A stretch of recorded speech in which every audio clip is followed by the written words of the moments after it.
Dari Jalan Abadi Kilometer 8 atas, 103,9 FM, Pandawa Radio, radionya Tanjung Pinang. Assalamualaikum warahmatullahi wabarakatuh.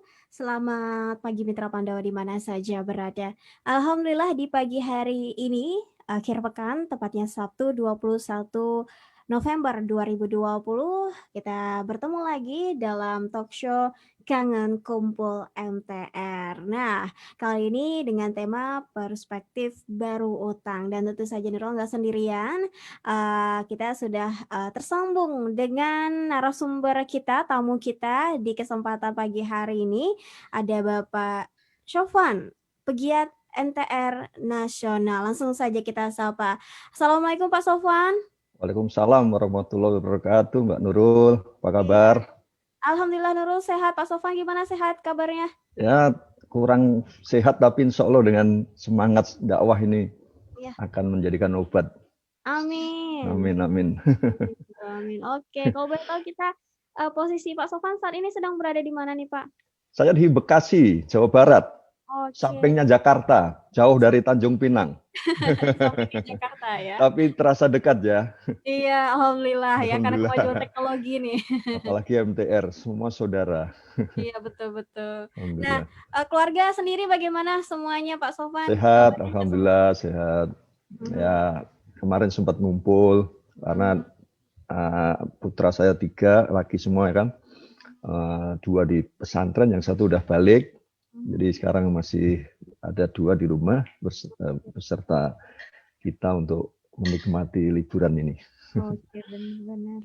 Nah, kalau boleh tahu sebelum kita masuk ke tema kita nih, Pak Syofwan, pada kesempatan kali ini tentang perspektif baru utang, mungkin kita ingin mengenal Pak Syofwan lebih jauh lagi nih. Pak Syofwan, riwayat pendidikannya sendiri gimana nih? Apakah memang dari kecil udah di Bekasi atau bagaimana nih, Pak Syofwan? Oh gitu, biografi ya ini ya? Iya, benar-benar. Ya, Assalamualaikum warahmatullahi wabarakatuh. Waalaikumsalam. Untuk menyapa sahabat Mitra Pandawa ya. Ya, Mitra Pandawa. Di wilayah Tanjung Pinang, Batam maupun yang di tanah air. Saya cerita sedikit. Saya itu terlahir di Kota Madiun, Jawa Timur. Oke. Nah, mungkin orang Batam tahu nggak itu Madiun, Jawa Timur? Tahu. Alhamdulillah. Mungkin belum pernah nyampe ya, tapi pernah dengar. Namanya sudah terkenal ya, tapi Iya. terkenal dalam tanda kutip kayaknya. Makanannya mungkin. Ya, nasi pecel. Iya. Terkenal. Saya lahir di Madiun, kecil di sana sampai SMA. Kemudian saya sempat kuliah di Surabaya. Terus kemudian setelah kuliah di Surabaya saya merantau ke Bekasi. Dan saat itu bekerja sampai 12 tahun, dari tahun 96 sampai 2008 saya resign. Pada saat resign, disitulah saya berpindah menjadi statusnya pengusaha. Dan saat itu pun modalnya hanya memberanikan diri. Bismillah, lillahi ta'ala. 3 bulan belum tahu ngapain. Belum ada income. Hanya berbekal tabungan dari pekerjaan aja. Tapi saya yakin Allah pasti memberikan jalan, dan alhamdulillah ada jalan. Nah, disitulah mulai dari kecil mengembangkan sampai tahun 2010. Kan mulai 2008 saya, 2010 mulailah kita kenal namanya utang tadi. Nah, nanti kita akan bahas sampai akhirnya utang itu saya gelutin terus sampai tahun 2019. Alhamdulillah ada teman-teman komunitas masyarakat tanpa riba memberikan perspektif baru tentang utang. Dan ini insya Allah yang akan saya sampaikan di acara ini. Sama-sama pada kesempatan kali ini ya Pak. Ya. Iya, Pak Syofwan, kalau boleh tahu kuliahnya ambil jurusan apa tuh Pak? Saya teknik perkapalan di ITS, Institut Teknologi 10 November. Lebih khususnya saya desainer kapal sebetulnya. Wah, berarti bisa bikin kapal gitu maksudnya ya? Ya, kapal-kapalan kali. Karena gini, saya begitu lulus, pekerjaan saya nggak di dunia perkapalan. Justru saya masuk di perusahaan elektronik, komponen elektronik ya, di wilayah Bekasi. Mungkin ada yang pernah tahu ada kawasan yang besar di Bekasi, antara lain Jawa BK maupun Egypt. Nah, saya di wilayah situ. Itu 12 tahun saya kerja di situ. Sehingga ilmu saya di kapalnya mulai luntur. Benar-benar. Iya, Ketika kerja bahkan itu jadinya menangani apa tuh? gimana? Ketika bekerja jadinya menangani apa, Pak Nah, itu Sofan? karena industri komponen elektronik, ya waktu awal saya masuk itu sebagai foreman. Jadi mengawasi proses produksi gitu. Jadi membuat elko ya. Elko itu kayak kapasitor, itu kayak baterai yang biasanya semua elektronik maupun otomotif pakai. Nah, dan disitulah saya 12 tahun melalang buana di perusahaan itu, dari proses in sampai out-nya saya paham, maka memberanikan diri untuk membuka usaha sendiri. Oke, itu kenapa tuh berpikiran demikian? Padahal udah lama ya, 12 tahun Pak Sofan bekerja di perusahaan tersebut, kemudian berpikir untuk resign, kemudian memulai usaha sendiri, itu kenapa tuh Pak? Saya sebetulnya dari awal masih sekolah ya, kuliah, itu sudah pengennya jadi pengusaha. Bahkan sebelum bekerja itu saya sudah mengawali. Awalnya saya membuka semacam rental komputer dulu tahun 96 atau 95 lah. Itu kan komputer masih pakai softwarenya DOS itu ya, belum ada Windows. Jadi kursus itu pasti laris karena sistemnya kan rumit, harus pakai apalan rumus apa segala. Disketnya juga gampang patah, melengkung, nggak bisa ini diboot apa. Nah itu saya buka rental, kemudian pengetikan, membuat skripsi, pengeprintan itu saat itu memang sangat diperlukan. Nah, namun semuanya sebetulnya berjalan lancar, namun karena orang tua saya terutama ibu bicara ke saya, kamu kan sudah disekolahkan dari kecil sampai kuliah, kok kamu buka seperti ini apa dapat uang katanya. Lalu saya hanya karena menyenangkan ibu saya khususnya, maka saya berangkat ke Jakarta, ke Bekasi khususnya. Nah, dari situ keinginan saya menjadi pengusaha nggak akan terkubur. Sehingga tahun 96 saya ke Bekasi bekerja, ibu juga senang. Lalu 2002 saya menikah, langsung mau resign karena pengantin baru, istri saya juga takut lah. Kalau saya harus melepaskan pekerjaannya, nanti katanya makan apa? Ya makan nasi, kata saya. Khawatir tadinya ya. Nah, ketika mulai bekerja di perusahaan tersebut, usaha sebelumnya itu langsung tutup, begitu Pak? Atau dikelola oleh orang lain? Saya transferkan ke adik saya. Oh begitu. Jadi adik saya masih ada di kampung. Waktu itu usaha saya di kampung, di Madiun. Sebetulnya saya tidak tutup begitu aja, saya serahkan, lalu berkembang menjadi usaha percetakan di Sampai Madiun. saat ini masih ada? Masih. Alhamdulillah. Ya. Oke. Nah kemudian bagaimana tuh ceritanya kemudian ketika memulai usaha apa tuh pertama kali tuh Pak? Waktu di Bekasi ya, saya saat itu yang paling simpel adalah membuat masuk ke bisnis percetakan. Karena saya terus terang di keahlian di luar pekerjaan saya saat itu kan belum ada. Lalu percetakan itu saya hanya sebatas menjadi sales atau broker lah katakan. Karena saya mengandalkan punya link banyak di teman-teman saya yang kerja di pabrik-pabrik atau perusahaan, instansi manapun. Saya datang. Nah, tahun 2008 itu kan masih belum tren email, masih pakai kertas lah. Jadi kayak misalnya kwitansi pun kan harus dicetak.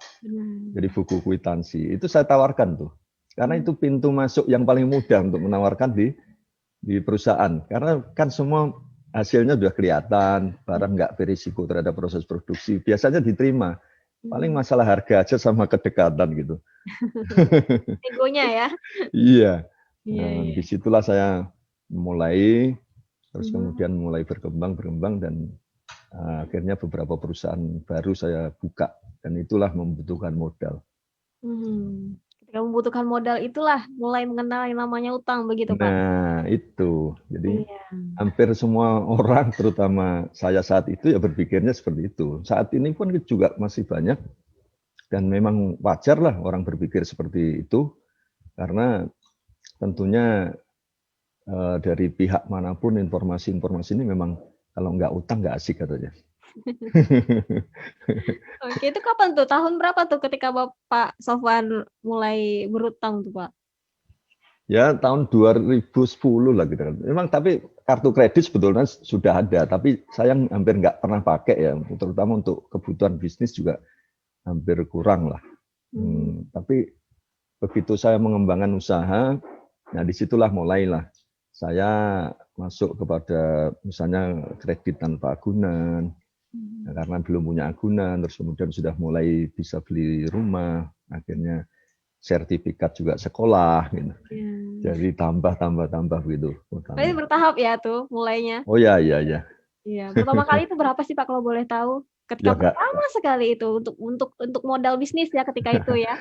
saya paling cuman nyoba-nyoba aja cuman 3 juta, Oh, 10 dikit-dikit juta. ya? Iya, karena kan yang namanya KTA zaman tahun itu ya segitu aja paling dikasihnya. Oke oke. Kalau sekarang sudah bisa 100 juta, Iya, benar. 500 itu tanpa jaminan sudah bisa kalau sekarang. Apalagi dipercaya. Iya, oke. Itu berarti ketika mulai di tahun 2010 sedikit demi sedikit tuh, kenal sama yang namanya berutang, kemudian bertambah ya, Pak, ya? Makin lama Betul, makin betul. bertambah ya. Nah, Ya, itu sampai totalnya berapa tuh, Pak, kalau boleh tahu? ya Nggak sampai sadar tiba-tiba udah segitu aja gitu kan? Jadi tahun 2016 saya mulai sadar Mmm, karena mau nggak mau tambahnya usia saya juga mulailah mengisi diri dengan kajian-kajian, ikut mmm, pengajian gitu. Dan mhm, disitulah sering dapat maklumat tentang apa itu riba.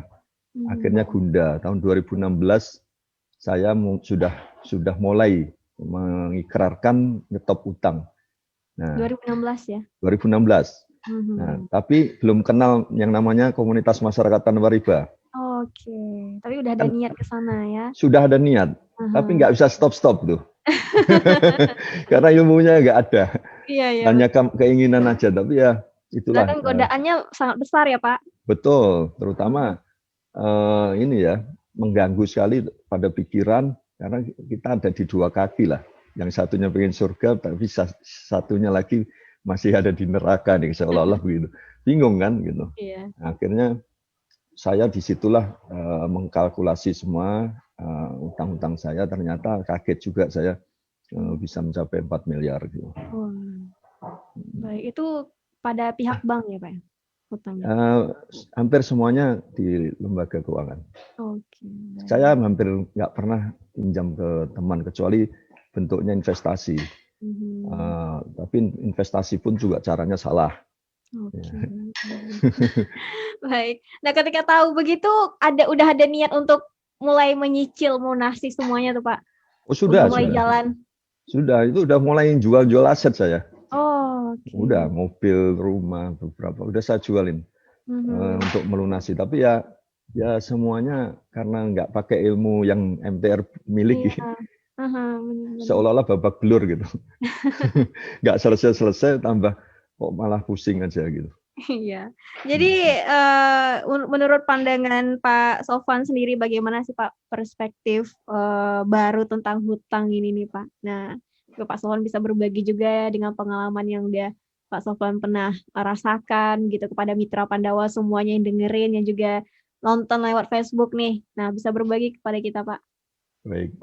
Jadi gini, sebetulnya saya katakan tadi perspektif baru itu bukan hal yang baru sebetulnya. Tentunya supaya tidak ada kesalahpahaman bahwa yang kalau saya katakan yang benar itu ya atau yang baik tidak berutang. Itu masih debatable pasti. Kenyataannya masih banyak orang yang senang berutang. Nah, Mhm. tetapi teman-teman di masyarakat tanpa riba khususnya itu sudah benar-benar beda banget cara melihat apa itu utang.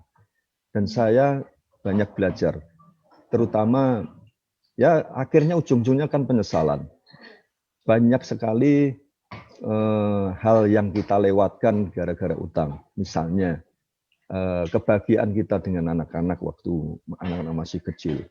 Kebahagiaan kita dengan keluarga, terutama istri tercinta. Kadang-kadang itu terlewat karena orang asik dengan beban-beban bisnis. Merasa saat itu bisnisnya harus dikembangkan besar, kemudian harus utang, lalu ujung-ujungnya kita sibuk untuk membayar cicilan itu. Nah, ternyata kita ini lebih enak, nyaman mengembangkan usaha, tidak pakai utang, sedikit-sedikit bisa bertahap menjadi besar. Kalau dibalik misalnya, mungkin saya kebalikannya begini misalnya. Kemarin waktu utang, aset saya seolah-olah banyak, besar gitu.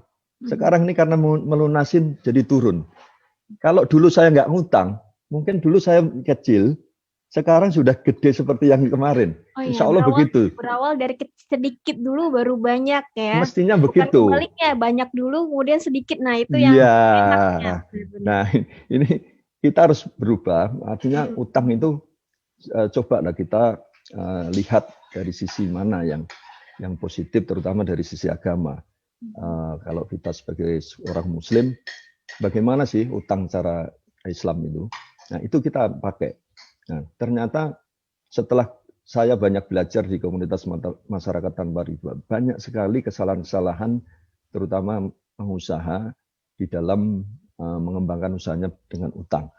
Nah mungkin saya bisa tunjukkan ini yang namanya buku merah. Ini adalah banyak cerita tentang testimoni maupun pengalaman-pengalaman teman-teman di MTR yang mana pengusaha itu mestinya paham bahwa berhutang itu membayar suatu kepastian dengan ketidakpastian. Nah ini yang mungkin jarang dipikirkan. Kalau ditelaah, direnungkan mestinya yang sekarang apalagi masih berhutang, cobalah pikir. Kita membayar kepastian. Cicilan itu pasti. Tapi siapa yang jamin rezeki kita ini pasti? Itu hanya rahasia Allah. Rezeki, jodoh, mati, itu kan itu rahasia Allah. Nah, kita ini kadang-kadang melampaui kewenangan kita seperti melampaui kewenangan Allah. Nah, inilah kadang-kadang kita harus sadar diri, jangan terlalu pede. Apalagi kondisi pandemi seperti sekarang ini. Orang MTR kayaknya lebih rileks karena sudah tidak mikirin cicilan gitu.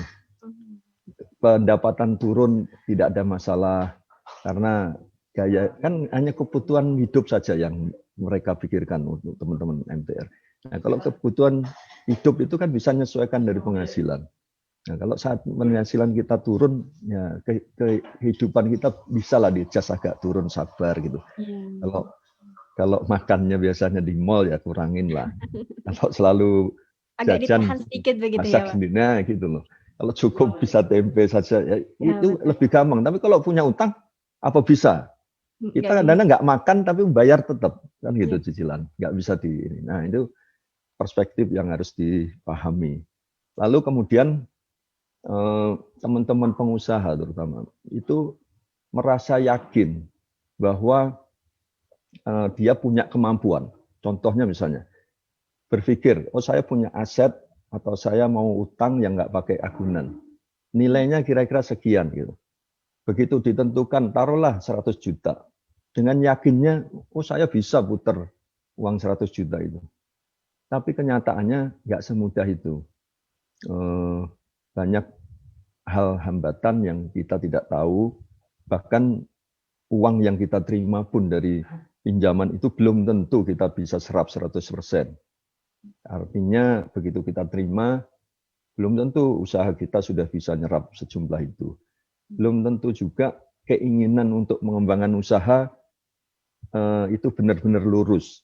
Kadang-kadang dapat uangnya pengen beli handphone, beli motor. Jadi bukan untuk modal usaha, untuk menutup gaya hidup. Nah, ujung-ujungnya beban yang kita harus bayarkan kepada pihak lembaga keuangan yang namanya itu bunga, ya bunga dibebani oleh kehidupan atau gaya hidup itu. Tidak bisa, kalau gaya hidup kan habis, nggak ada profit. Padahal kita harus memberikan profit lagi kepada pihak lain gitu. Nah ini juga mesti berpikir. Contoh juga misalnya, orang kayaknya seperti pengusaha juga. Kadang-kadang kalau sudah usahanya mulai besar gitu, merasa harus gaya hidupnya ditingkatkan.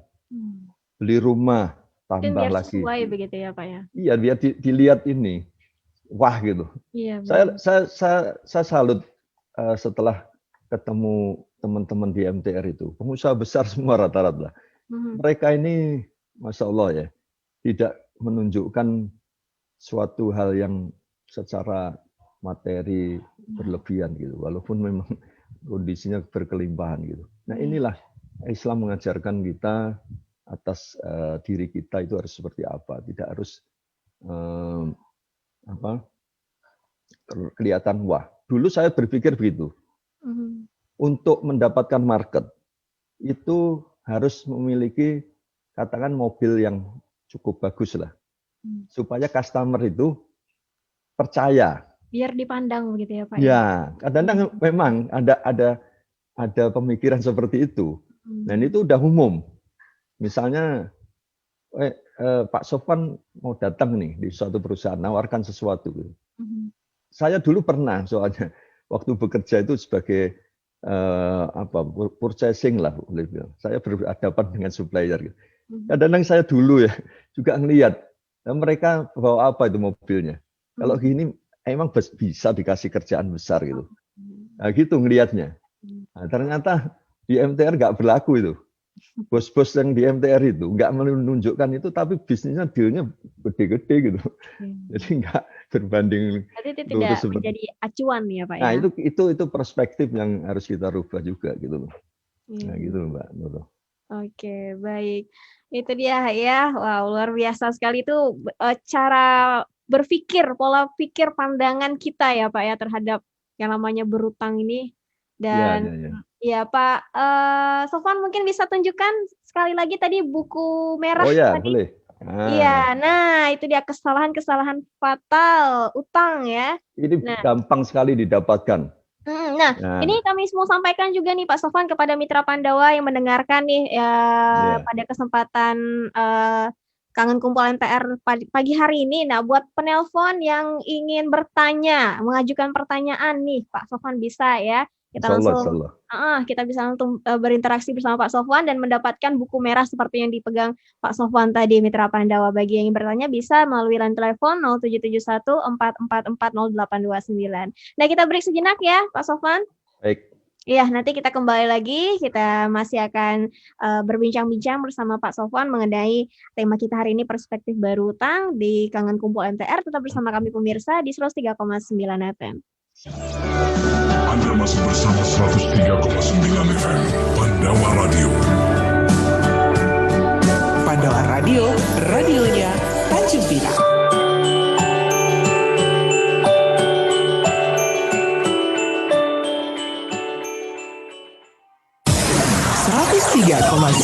FM. Pandawa Radio, radionya Tanjung Pinang.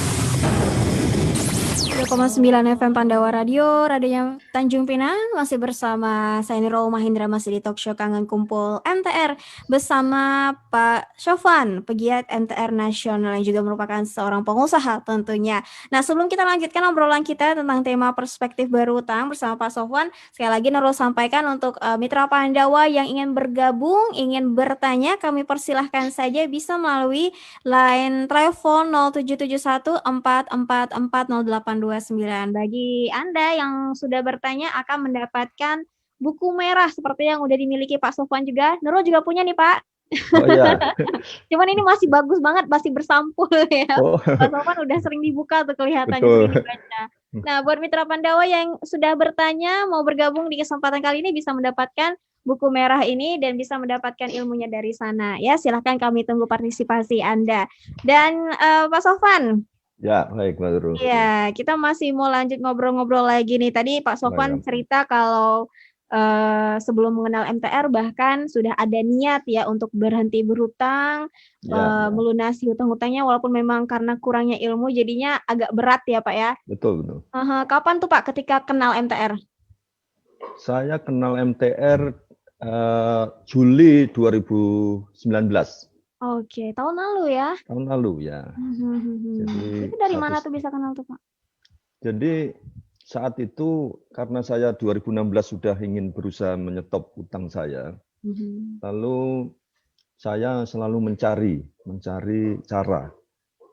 Saya buka YouTube, saya ikutin Facebook, kemudian saya cari-cari. Awalnya saya sudah lihat sebetulnya masyarakat tanpa riba itu ada testimoni.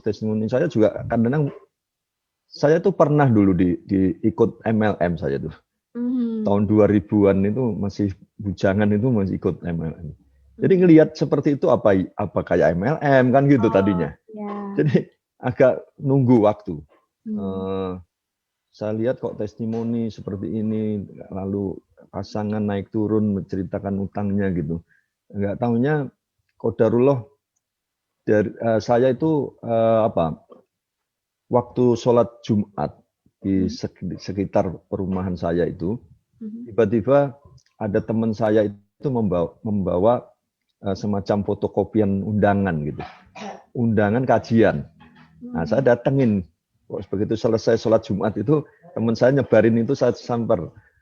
Itu apa gitu? Oh ini nanti hari Sabtu di masjid ini atau besok tuh ada kajian ini tentang komunitas masyarakat tanpa riba. Nah, disitulah saya nyambung gitu. Pernah lihat di YouTube, begini ada masyarakat tanpa riba sudah ada di depan mata nih kalau gini. Nah, akhirnya player itu tadi undangan itu saya bawa pulang. Tapi lupa saya rupanya itu. Lupa acara itu. Tapi alhamdulillah sebelumnya istri saya sempat lihat waktu di rumah, saya taruh di meja gitu. Ini kok ada ini, ayo ikut gitu. Oh iya ya, baru diingatkan gitu. Ya Allah menggerakkan hati lagi seperti itu. Terus saya berangkat lah. Nah itu ada namanya event di MTR itu Gus Nu Masjid. Nah itulah pertama kali saya kenal masyarakat tanpa riba. Nah begitu Gus Nu Masjid saya datang, dijelaskan semua, saya mulai ikutin runut. Nah namun hati saya itu belum tergerak sebetulnya saat itu untuk lebih serius bertanya. Nah, kan setelah acara itu ada semacam sharing lah buat kelompok-kelompok kecil gitu di masjid itu. Nah saya justru malah ngobrol sama teman saya yang di luar masyarakat tanpa riba. Dia orang DKM dia. Bukan orang masyarakat tanpa riba. Saya ngobrol sama dia, nggak ikut sama orang MTR-nya. Nah, tapi karena saya hadir beserta istri, jadi rupanya di kelompok akhwat itu juga membuat sharing. Nah, istri saya yang sharing sama orang masyarakat tanpa riba. Nah, jadi begitu pulang, saya nggak dapat lebih detail, istri saya dapat. Nah, itulah manfaatnya kalau kita belajar bisa bareng sama istri kita itu. Ternyata nggak klik lewat saya, lewat istri saya. Nah, di situ kenal, mulai tukaran nomor telepon, kemudian nggak lama kemudian ditawarkan itu yang namanya TPW, Temu Pengusaha dan Warga Masyarakat Tanpa Riba. Itu biasanya dilakukan 1 hari, kita dijelaskan apa itu sebetulnya utang, apa itu riba, dan alhamdulillah di situ saya mulai tercerahkan. Walaupun di hari H itu, waktu saya hadir di acara TPW itu, saya itu belum menggunakan gelas kosong. Nah, di masyarakat tanpa riba itu ada istilah gelas kosong. Artinya waktu kita belajar, tolong ilmu yang di luar MTR kosongkan dulu. Gelasnya dikosongin bersih, tutupnya dibuka. Jadi ilmu yang dari MTR bisa diserap. Nah, dulu saya nggak begitu. Setiap ada penjelasan saya tanya. Modelnya gitu kayak pengusaha aja. yang kalau diskusi motong seolah-olah ada pendapat kita yang paling benar. Nah, di situ mulai saya di akhir acara mulailah tersadarkan karena ada momentum yang betul-betul membuat saya terpukul atas kesalahan-kesalahan. Bukan utang itu bukan kesalahan yang ini, tapi sebagai orang Muslim, riba ini adalah kesalahan yang fatal. Nah, itulah saya yang sangat merasa hancur saat itu, benar-benar salah persepsi tentang apa itu menganggap utang yang ada bunganya itu hal yang biasa karena lumrah. Nah, terus kemudian nggak lama ditawarkan lagi kegiatan seminar yang namanya sukses mengembangkan harta tanpa riba. Saya ikut lagi itu 2 hari. Nah, di situ tambah yakin karena itu pondasinya. Cara melihat apa yang namanya riba, apa kebiasaan utang itu sangat 180 derajat lah terbalik. Saya sangat melihat bahwa misalnya kalau kita ini di seorang Muslim dari kecil misalnya sudah dikatakan bahwa daging anjing, daging babi itu haram. Tentunya Muslim yang taat tidak akan pernah mau makan itu. Kemudian jijik juga kita seolah-olah melihatnya. Nah, sementara riba itu juga haram, tetapi kita merasa biasa. Kita konsumsi, bahkan sampai ke darah mengalir karena kita makan itu uang-uang kita yang dengan ada riba itu. Nah, ini saya sangat menangis pada saat itu, dan di SMATR itu betul-betul dirubah visi atau mindset kita bahwa kita harus jijik melihat riba itu. Sudah geli lah. Seperti halnya tadi kalau kita disodorkan daging babi atau anjing. Kira-kira begitu. Nah, setelah itu mulailah aktif saya. Dan menjadi pegiat nasional ya Pak ya? Alhamdulillah ya. Jadi ternyata banyak sekali ilmu yang kita dapatkan di MTR. Itu Mbak Nurul. Nah, apakah tadi Pak Sofwan mengatakan kalau punya usaha percetakan, apakah itu masih berjalan dengan lancar sampai sekarang atau punya usaha lain? Tapi sepertinya nih identitasnya selain pegiat MTR nasional, owner Race One Bike nih maksudnya apa nih Pak? Ya. Jadi saat saya mulai bisnis percetakan, alhamdulillah percetakan itu masih ada. Sekarang dijalankan sama kakak saya, dan alhamdulillah kakak saya juga ikut di MTR. Kemudian saya saat itu mengembangkan sampai 6 usaha ya. Nah, waktu hijrah itu mulailah saya kembalikan semua modal-modal, akhirnya beberapa saya tutup karena saya merasa udah nggak pantas lah menjalankan usaha besar tapi pakai uang haram gitu. Saya malu aja sama Allah kan. Akhirnya saya tutup, saya tinggal pilih mana yang ada keberkahan ya. Nah, akhirnya saya punya toko sepeda yang waktu itu hanya sampingan saja sebetulnya. Karena ini hanya karena saya hobi. Tapi begitu saya di MTR carilah yang keberkahannya lebih gitu. Ternyata saya pilihlah, saya kembangkan di sepedanya karena pertama customer itu datang sendiri. Kalau dulu saya punya pabrik itu harus nyari customer, harus modal mobil mewah. Hanya untuk mendapatkan job aja. Dulu saya punya mobil sekelas Alphard gitu, punya sopir kayak gitu. Ujung-ujungnya juga selesai juga. Masih sulit juga gitu ya Pak mencari customer ya? Iya, gitu. Terus kemudian dengan sepeda ini tentunya kita dapat uang cash ya, karena pembeli datang cash. Kalau dulu punya pabrik, waduh, temponya bisa sampai 60 hari, 90 hari, akhirnya ujung-ujungnya duit belum masuk, ditanggung-utang lagi, terus begitu. Bikin pusing gitu. Nah, sehingga sekarang saya kembangkan yang insya Allah toko sepeda ini akan saya jadikan bisnis utama saya. Kebetulan momen-momen terakhir ini kan juga lagi booming sepeda ya. Iya benar. Pertama karena itu, terus saya hobi, sehingga dengan kondisi apapun, insya Allah saya masih bisa menangani. Karena memang saya bisa gitu. Tapi dulu waktu punya perusahaan itu kan saya hanya mengandalkan orang-orang kepercayaan ya. Dari sisi produksi dan lain sebagainya kan nggak mungkin saya melakukan sendiri. Begitu itu sudah tidak disupport dengan baik kan babak belur juga kita. Tapi kalau sepeda walaupun sendiri insya Allah masih bisa melakukannya. Ya. Nah, gimana tuh sekarang kondisinya nih penjualan sepeda? Baik-baik saja Pak, apalagi kan walaupun masih corona juga tiba-tiba saja langsung booming tuh pada mau beli sepeda, semua mau sepedaan, semua apa langsung rame aja gitu datang mau beli sepeda di tempat Pak Sofwan. Ya, semua hampir toko sepeda mengalami yang sama ya, yang terutama 2 bulan yang lalu. Nah, namun kan juga pada akhirnya juga walaupun permintaan banyak, suplainya juga masalah.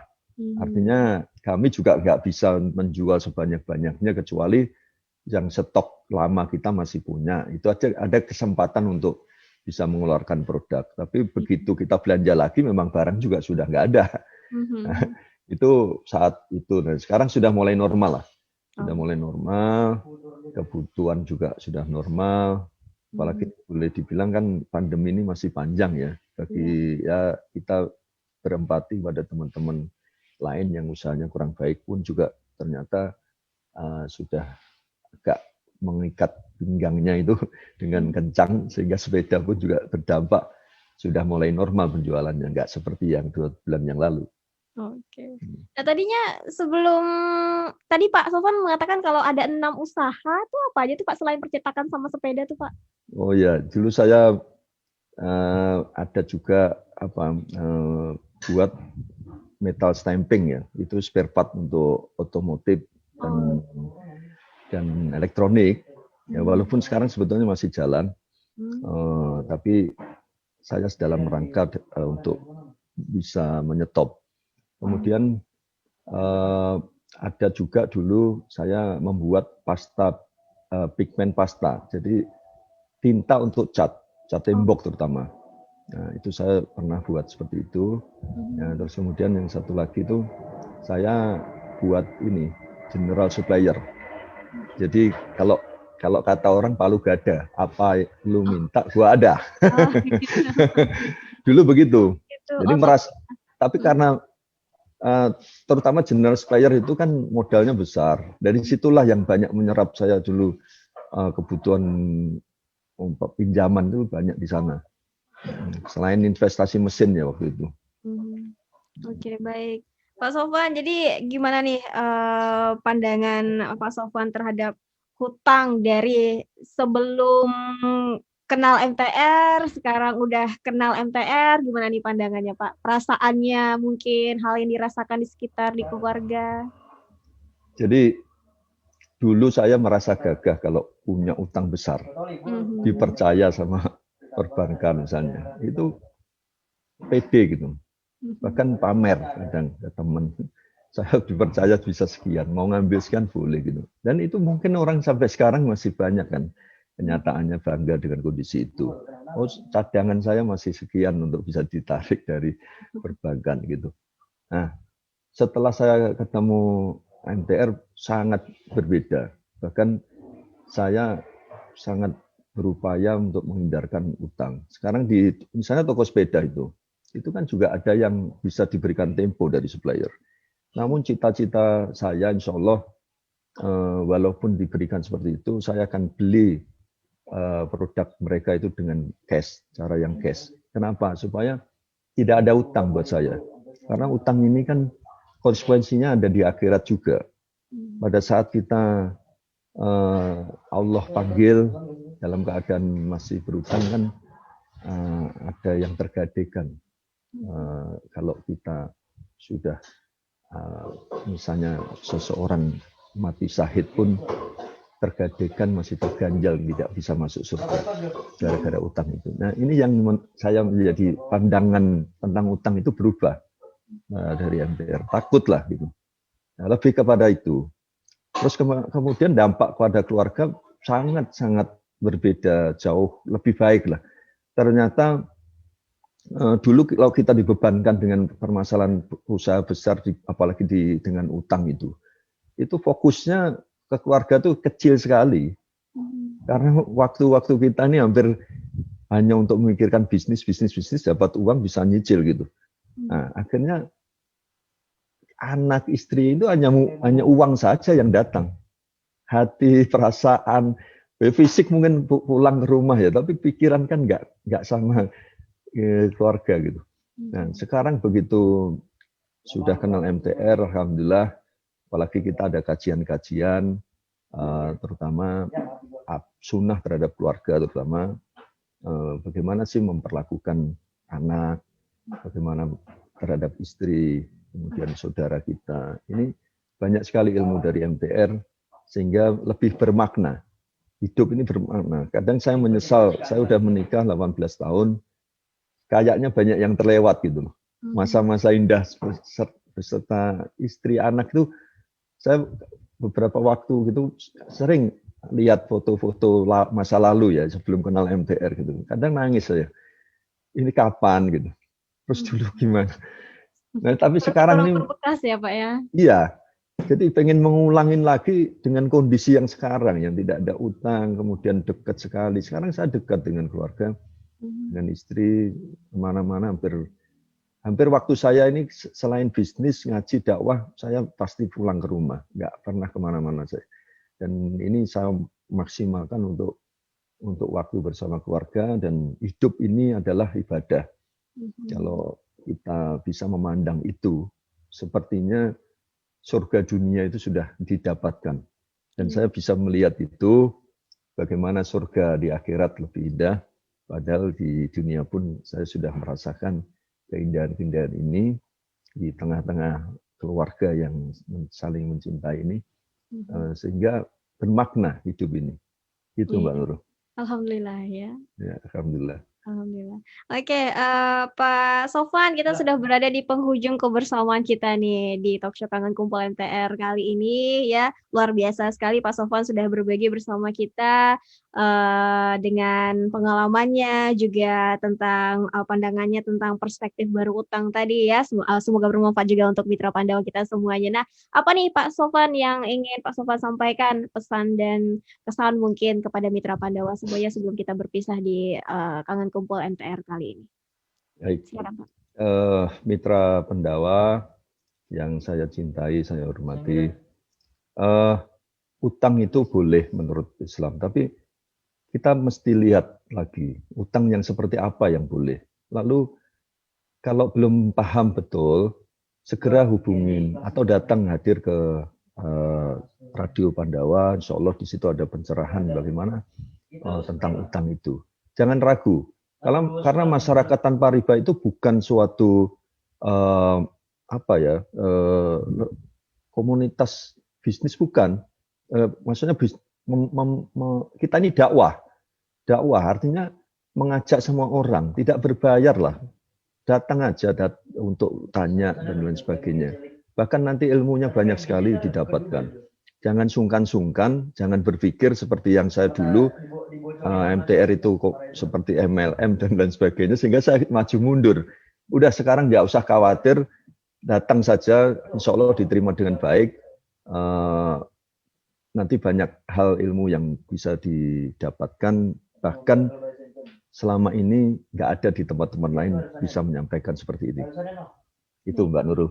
Baik, terima kasih banyak Pak Sofwan atas waktunya. Sama-sama. Ya, sudah berbagi pengalaman untuk kita Semoga semuanya. jadi Semoga berkah. sehat selalu keluarga ya. Amin, amin.